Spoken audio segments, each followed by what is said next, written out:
अथ षष्ठोऽध्यायः।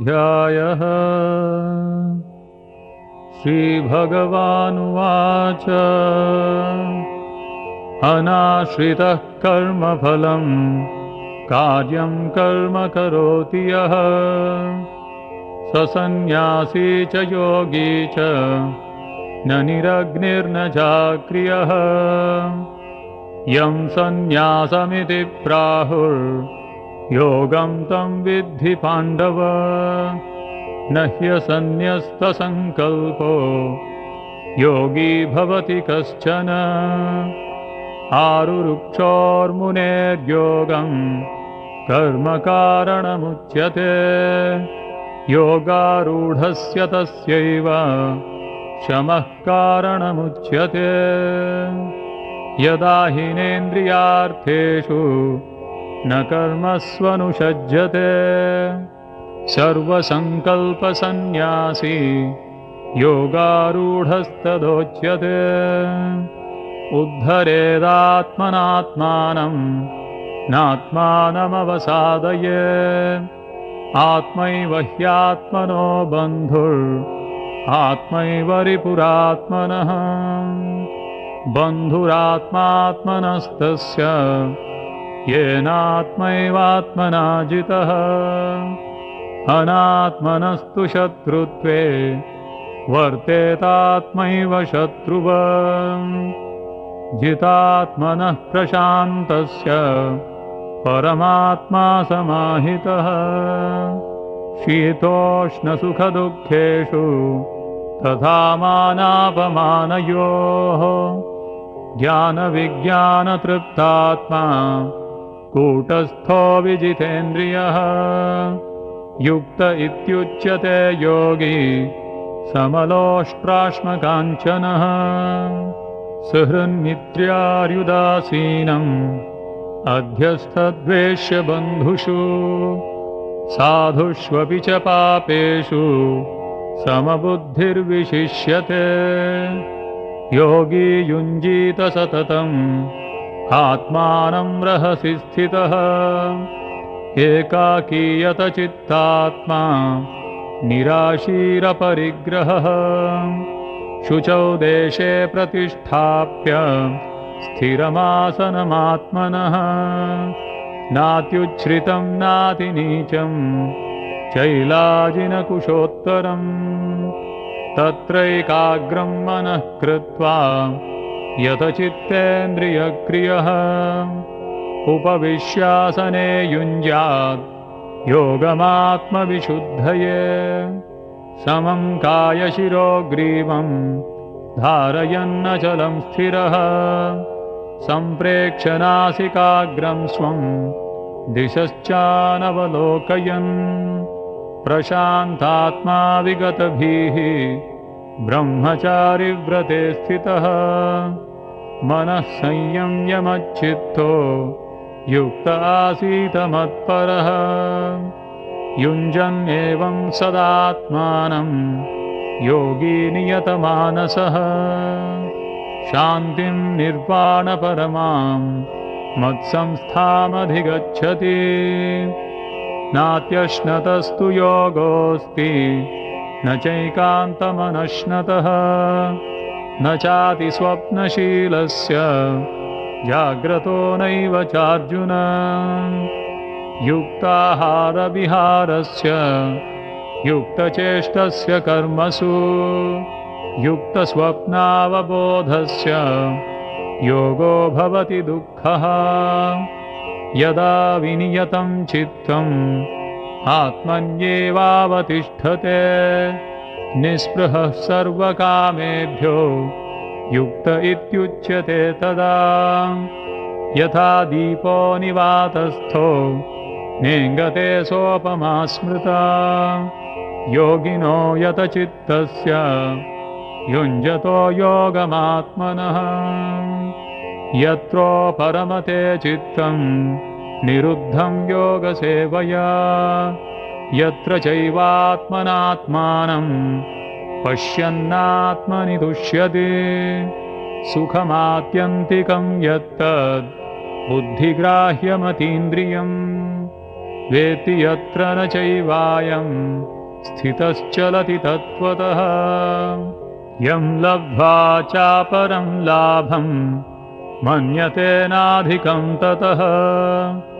यस्मिन् स्थितो न दुःखेन गुरुणापि विचाल्यते तं विद्यात् दुःखसंयोग वियोगं योगसंज्ञितं स निश्चयेन योक्तव्यो योगो निर्विण्णचेतसा संकल्पप्रभवान् कामांस् त्यक्त्वा सर्वान् शेषतः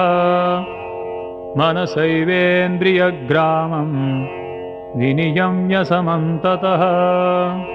शनैः शनैरुपरमेत् बुद्ध्या धृतिगृहीतया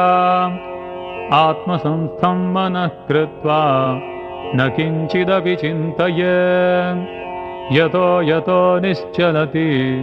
मनश्चञ्चलमस्थिरं ततस्ततो नियम्यैतत् आत्मन्येव वशं नयेत् प्रशान्तमनसं ह्येनं योगिनं सुखमुत्तमम् उपैति शान्तरजसं ब्रह्मभूतमकल्मषम् युञ्जन्येवं सदात्मानं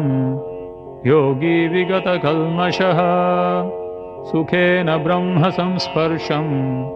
अत्यन्तं सुखमश्नुते सर्वभूतस्थमात्मानं सर्वभूतानि चात्मनि ईक्षते योगयुक्तात्मा सर्वत्र समदर्शनः यो मां पश्यति सर्वत्र सर्वं च मयि पश्यति तस्याहं न प्रणश्यामि स च मे न प्रणश्यति सर्वभूतस्थितं यो मां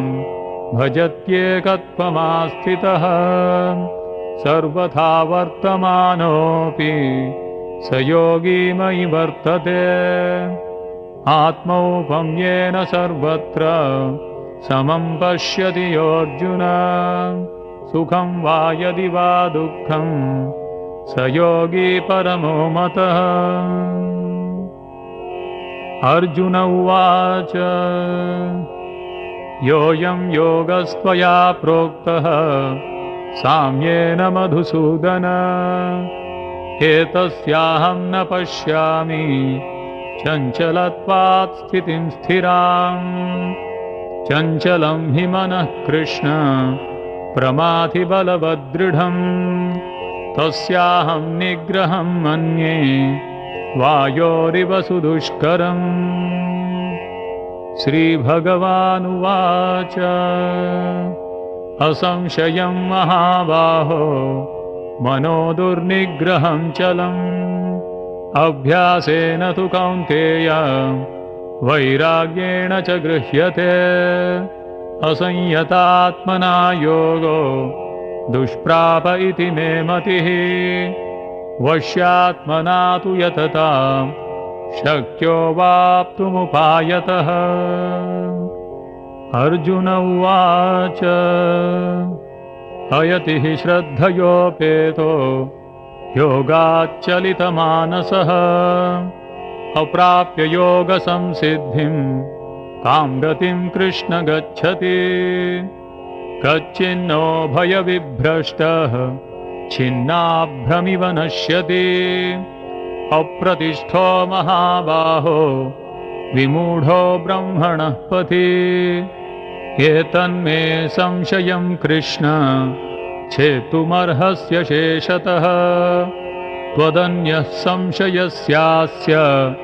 छेत्ता न ह्युपपद्यते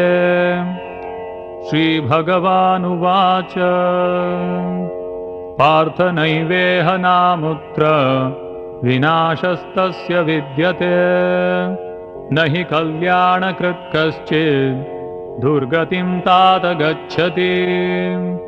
प्राप्य पुण्यकृतां लोकान् उषित्वा शाश्वतीः समाः शुचीनां श्रीमतां गेहे योगभ्रष्टोऽभिजायते अथवा योगिनामेव कुले भवति धीमताम् एतद्धि दुर्लभतरम् लोके जन्म यदीदृशम् तत्र तं बुद्धिसंयोगं लभते पौर्वदेहिकम् यतते च ततो भूयः संसिद्धौ कुरु नन्दन